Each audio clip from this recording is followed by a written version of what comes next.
What's up everyone, Andrew Bainey here, and on today's video we are checking out something quite different from what I normally play. So this is an acoustic guitar, but it's a little different. It is a baritone acoustic guitar. If you watched my unboxing video last week, you'll know a little bit about it, but just to recap, this is the Hugo Baritone Live from Orangewood Guitars. So it's basically a 27-inch acoustic guitar, so you can tune it down nice and low, which is always my favorite thing to do. So for today's video, we're going to check out what this guitar sounds like in a full demo mix, and then we're going to go over the specs and features of this instrument. For this demo track, I am playing a section of a song called Dimmen by Viljarta. This guitar is tuned all the way down to drop G using the stock strings that came with it. I haven't restrung it or set it up for this lower tuning, but to me it sounded just fine as is. And I am using the direct out, which you can see on the bottom of this guitar, which is using the Fishman Flex Tone system on the side of the guitar right there. And all of that is running through the Neural DSP Archetype Petrucci plugin for the tone you're about to hear. The demo song is also a single solo track with drums. There's no bass, it's just this guitar going direct into my interface through that plugin, and that's it, one single track. So with all that being said, this is how the Hugo Baritone Live sounds in a full demo mix.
Okay, so now that you've heard what the guitar sounds like in a full demo mix, we're going to go over the specs and features of this instrument. First and foremost, like I mentioned in the intro, I was recording this guitar using the included Fishman Flex Tone system, which you can see right here. Basically, this only has 3 controls. It has a volume, a bass, and a treble control. It also has a built-in tuner. If you press and hold the volume button, you can kind of see right there. Might not show up in focus, but that is a tuner built into your guitar, which is always a nice thing to have. So the controls are pretty simple. Like I said, it has treble or bass. The only additional feature is if you click the bass knob, it also inverts the phase. So if you're having weird phase issues, you can also do that, which is handy. As for the specs of the actual instrument, it has this awesome spruce Sitka top, which you can see there. The back and sides are Pau Ferro, which looks super nice, especially on the back of that guitar. Got a little reflections from my lights, I'm sorry about that. In addition to that, moving to the back of the guitar, the neck is this beautiful mahogany neck you can see there with the kind of like cream binding all along the guitar. And then last but not least, in terms of the wood, the fretboard is Ovancal, which is a wood I've never heard of before, but it feels pretty close to rosewood, I would say. It also has these pretty cool inlays right there. Other than that, it has some proprietary hardware, which is Orangewood's own design. It's a little hard to see, but the tuning pegs on this guitar are actually this like soft plastic finish. Or not soft plastic, but soft rubber. It feels really nice. It almost feels like a very like premium phone case or something like that. I was pleasantly surprised by that. I've never actually seen that on any guitar before, so that was nice.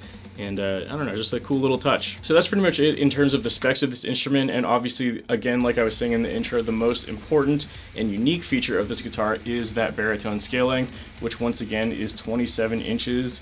Got that big boy scale length, which I'm a huge fan of. It sounds so good tuned low all the way down to G. You can probably even take it a little bit lower if you find thicker strings, but this was about the max I would do with the strings that are included personally. So that's it in terms of the specs and features of this guitar.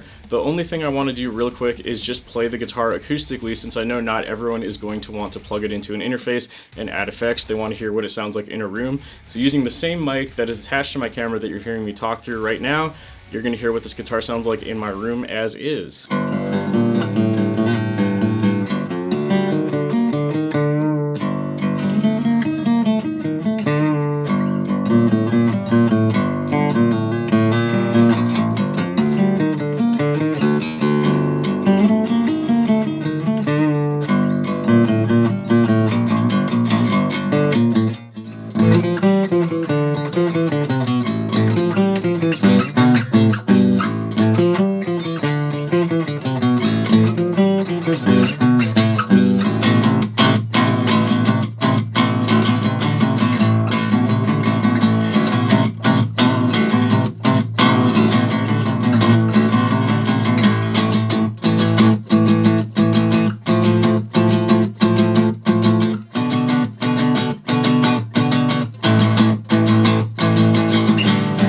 I haven't played that song since I was 13, so I'm sorry if I butchered it. Okay, that's gonna pretty much do it for this video. Hopefully you enjoyed it. If you're interested in learning more about this guitar, go check out Orangewood Guitar's website. Their link is in the description and the pinned comment below. Also, I guess I should really quickly mention, this video isn't necessarily sponsored, but Orangewood did send this guitar over for me in exchange for the video, so it's not a paid demo, but I did receive the guitar for free, so bear that in mind that there may be some bias since I didn't buy this outright. And that's pretty much all I gotta say. Thank you all so much for watching this video. I want to give an extra big thank you to my Patreon members whose names are on the screen at this point in time. If you're interested in audio downloads, stems, guitar tabs, or a shout out on the screen, you can find all of that over on my Patreon page. Once again, big thank you to Orangewood Guitars for sending this guitar over, and of course, a big thank you to anyone who watched this video. I look forward to reading your comments, and I'll see you next time.